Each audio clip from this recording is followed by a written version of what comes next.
নমস্কার বন্ধুরা, ফিরে এলাম আমাদের অতি পরিচিত আলু গাছের নতুন একটি ভিডিও নিয়ে। এই আলু সচরাচর মেটে আলু নামে পরিচিত।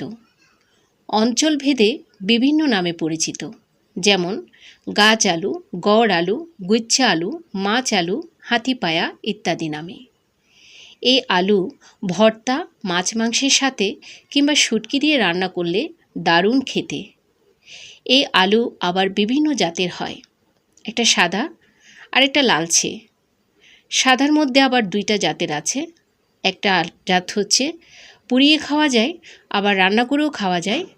পুড়িয়ে যে আলুটা খাওয়া যায় সেটা আমাদের অঞ্চলে পোড়া আলু নামে পরিচিত। আরেকটা সাদা, যেটা শুধু রান্না করে খাওয়া যায়। আমি দুই জাতের আলু লাগিয়েছি, একটা যেটা পুড়িয়ে এবং রান্না করে খাওয়া যায় সেটাও, এবং যেটা শুধুমাত্র রান্না করে খাওয়া যায় সাদা জাতের আলুটা।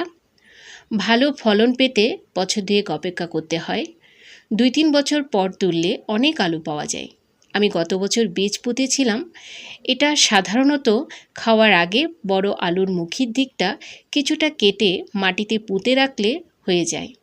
সেখান থেকে ছোট ছোট আলু বের হয়ে অনেক বড় আলুতে পরিণত হয়। আমার 1 বছরের অপেক্ষা শেষে এই বছর শীতে গাছ শুকিয়ে গেলে তুলে দেখব কতটা ফলন হয়েছে। এই মেটে আলুর বিশেষ বৈশিষ্ট্য হচ্ছে যত্নের প্রয়োজন পড়ে না তেমন। পোকামাকড় খুব একটা আক্রমণ করে না বললেই চলে। বীজ লাগানোর সময় গর্ত একটু বড় করে করতে হবে, যাতে আলু ভালো মতো বেড়ে উঠতে পারে, তবে খুব বেশি গভীর নয়।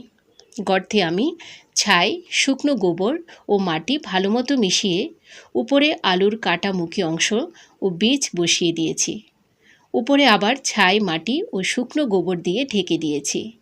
এতে পানি দেওয়ার কোনো প্রয়োজন নেই। বর্ষাকালে বৃষ্টি পড়লে আলু এমনিতেই গজিয়ে যায়। বাড়ির পরিত্যক্ত জায়গায় লাগানো যায়। বড় কোনো গাছের পাশে দিলে লতা আপনি আপনি বেয়ে গাছের উপরে উঠে যায়।